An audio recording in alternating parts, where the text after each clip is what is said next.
Hey guys, welcome to the Liberal Hive Mind, a channel solely focused on exposing the abundant hypocrisy of the left. Now, I know a whole lot of people hate this argument, but I'm going to keep making it because it's true, and because frankly, I think it's a really important double standard that people must understand. Could you imagine if this happened in Trump's America? It would be the front page story on every single news outlet. On every street corner, you'd see it on the front page of every single newspaper and every tabloid. But of course, since it happened in Biden's America, it's not even getting coverage. After the last couple of weeks of Joe Biden's disgusting, inflammatory, divisive rhetoric targeting Republicans and MAGA supporters, only a week after Joe Biden's blood-red Nazi Hitler speech, a supposed Republican teenager was just the victim of a horrific vehicular homicide by a supposed crazed Democrat who literally admitted to the police that he ran over this teenager after the two had a political disagreement and because he thought that this individual, this young boy, was part of a Republican extremist organization. Could you imagine if we just inverted this whole thing and you had a young Democrat activist being the victim in this situation and the perpetrator, the criminal, being a crazed MAGA Republican extremist during a hypothetical time where Donald Trump pushed inflammatory rhetoric against extremist Democrats? This is absolutely insane. Joe Biden once again has blood on his hands. It's certainly not the first time. And of course, the media is not even covering it. So we have to fill in that gap. Let me show you guys exactly what's going on here. Another politically motivated hate crime, another act of overt terrorism in Biden's America. Let me show you guys exactly what's going on. So let's roll the tape. All right, folks, so here's a little update that's bouncing around on Twitter from what seems to be a relatively small independent news organization called iNews.tv. Take a look at this. Residents north of Jamestown,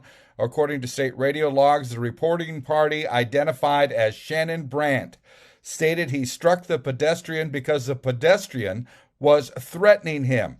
Brandt stated that the pedestrian called some people and Brandt was afraid they were coming to get him. Brandt admitted to state radio that he'd hit the pedestrian and that the pedestrian was part of a Republican extremist group. Once on the scene, I met with the officer, met with Foster County Sheriff Johnson, and was shown the area of the incident. Limited evidence was observed in the nighttime. A first responder who was first on the scene was interviewed and showed me where the male pedestrian's body was approximately located.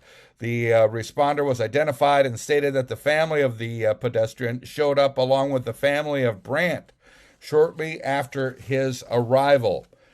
The patrolman and Foster County deputy responded to Brandt's parents' house in rural McHenry and then to Brandt's house in Glenfield.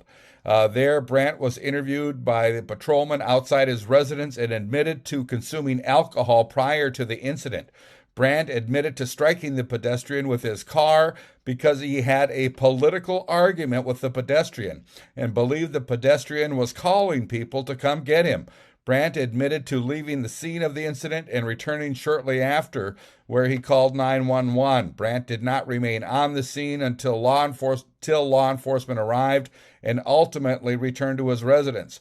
Brandt was placed under arrest for This is the second time that this exact type of situation happens, where a supposed Trump supporter, a Republican, is indiscriminately murdered for nothing but their political stance, their political viewpoints, or their association with a right-wing group. Let's not forget what happened on the streets of Portland with that Patriot Prayer member. This is the exact same kind of thing. And once again, I pose the question, name a single time that this has happened the other way around. It does not exist. What was it, maybe 2 months ago, where another crazed leftist lunatic was arrested armed with murderous intent outside of Supreme Court Justice Brett Kavanaugh's home, his family home, and the White House has still yet to condemn it. What do you think happens when you go on national TV and address the nation over and over again multiple times, claiming there's an extremist threat in the country and that threat comes from Donald Trump supporters? What do you think the end result in that situation is? Well, very simply, it's exactly what you just saw. Horrific, heinous crimes committed against individuals by these crazed lunatics, but for them, of course, it's justified. The ends are justifying the means because Joe Biden told them that the targeted individual is not a victim, but rather a threat to American society and democracy. And essentially what we're seeing is that Joe Biden is starting a war on conservative voters, a literal violent war. We've seen the attacks in the streets, the assaults, the arson, the vandalism, the threats of violence, the doxing, the repeated swatting of individuals like Tim Pool and Marjorie Taylor Greene and others. But really, the most disturbing part is the media silence. Where is the media? Could you imagine if Alexandria Ocasio-Cortez was being doxed and swatted? The entire media establishment would be up in arms, for Pete's sakes. Probably even Fox News would be covering it and condemning it. Marjorie Taylor Greene has been swatting on 3 different occasions, if I'm not mistaken. Tim Pool was swatted like 10 or 15 times in a row, and you don't even hear a thing. Nothing. There is no active condemnation of violence or extremist tactics from the left side, and certainly not from the left-wing political mainstream. And of course, there's no condemning violence coming from this White House. We know Joe Biden's track record on this. We know Kamala Harris's track record on this, enabling it and promoting the damn bail fund during the 2020 riots to get rioters and felons out of jail. And of course, we know the Democrats stand on this in general. They have absolutely nothing to stand on. This is why it's such a joke. This is why their January 6th commission is such a hilarious joke. No wonder no one takes your stupid January 6th committee and hearing seriously, claiming Donald Trump incites violence by literally calling for the end of violence for people to go home. Meanwhile, your president, the leader of your political party and political image, is calling people that he disagrees with extremist MAGA terrorists, calling them a threat to the nation. Then a week later, a Biden voter indiscriminately takes the life of a young child based on his perceived political beliefs or political connection to a right-wing organization, and we hear absolutely nothing from these clowns. But we're supposed to take your January 6th garbage and nonsense and Joe Biden's rhetoric seriously. Never. I will never take phony, sanctimonious leftoids seriously. My democracy, my incitement to violence, my extremism and divisiveness. You are everything that you claim the other side is. Joe Biden once again has blood on his hands, just in recent history starting from the 2020 riots, where countless lives were lost during the riots as Democrats essentially defended them, enabled them, justified them, and even bailed these individuals out of jail, to Joe Biden's failed Afghanistan withdrawal, where Joe Biden's Defense Department just accidentally launched a drone strike on innocent individuals, who at the time we learned were part of a non-profit organization that was taking care of the sick and needy, and doing regular trips back and forth across the city of Kabul in Afghanistan, to now this. Joe Biden and the Democrats have blood on their hands, and I'm pretty sure most of you guys are feeling the exact same way. They don't have a leg to stand on when it comes to their sanctimonious preaching. I don't want to hear a single word about extremism, democracy, or condemnation of violence until Democrat leadership and their activist base start living up to a basic moral standard. It's nothing but rules for thee, but not for me. Those standards apply to everybody else, but they can continue to be as vile and despicable and violent and defamatory as they want because nobody's going to hold them to account, especially not the mainstream media. That's what I got for you guys though. Hopefully you guys enjoyed it. If you did, make sure to leave a like and possibly subscribe to the channel. I'm going to get back to work. Thanks for watching, friends, and I will see you on the next one.